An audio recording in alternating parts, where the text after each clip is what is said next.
Shadows of Suppression, Kenya's Crackdown on Dissent, 2024 to 2025. In 2024, Kenya found itself at a political crossroads. President William Ruto's administration faced mounting pressures from a disillusioned populace. Rising living costs, controversial tax policies, and allegations of corruption had stoked public anger. The youth, buoyed by social media platforms and a collective frustration, spearheaded a wave of demonstrations later dubbed the Gen Z protests. These protests would become a defining moment in Kenya's political history, exposing the darker undercurrents of governance and dissent in the country. The spark for the protests came in July 2024 when the government proposed a raft of tax increases to bridge a widening budget deficit. For many Kenyans, already burdened by the high cost of living, this proposal felt like a slap in the face. Students, unemployed graduates, and urban youth were the first to organize, rallying under hashtags like #TaxMustFall and #GenZ4Justice. What started as peaceful marches quickly swelled into nationwide protests.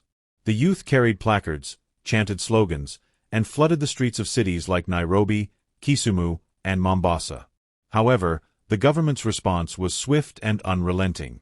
Riot police, armed with tear gas, batons, and live ammunition, descended on protesters. The streets turned into battlegrounds as security forces clashed with demonstrators. Over 60 young Kenyans lost their lives in these confrontations, according to human rights organizations.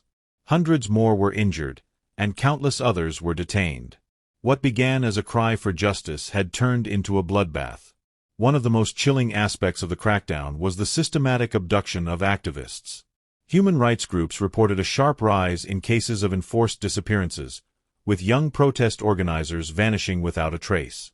Families would later recount the terror of men in unmarked vehicles pulling their loved ones from their homes at night.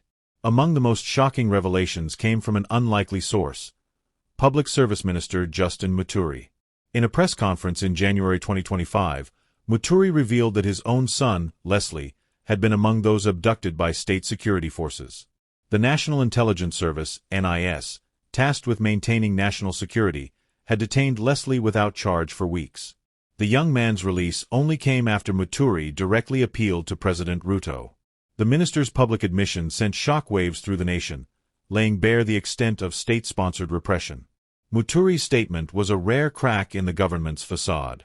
It highlighted not only the heavy-handed tactics employed by the state but also the internal discord within Ruto's administration.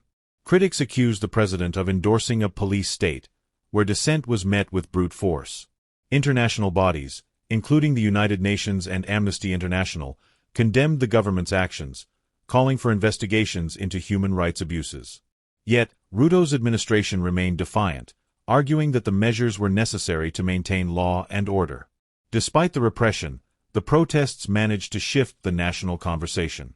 The deaths, disappearances, and bravery of the youth sparked outrage among civil society groups, religious leaders, and opposition politicians. Churches became sanctuaries for activists, while lawyers worked tirelessly to secure the release of detained protesters. Artists, poets, and musicians used their platforms to amplify the movement's message, weaving the tragedy of 2024 into Kenya's cultural memory.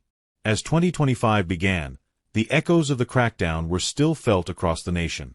Some progress was made, several activists were released from detention, and a parliamentary committee was formed to investigate the disappearances. Yet, the scars of state violence remained.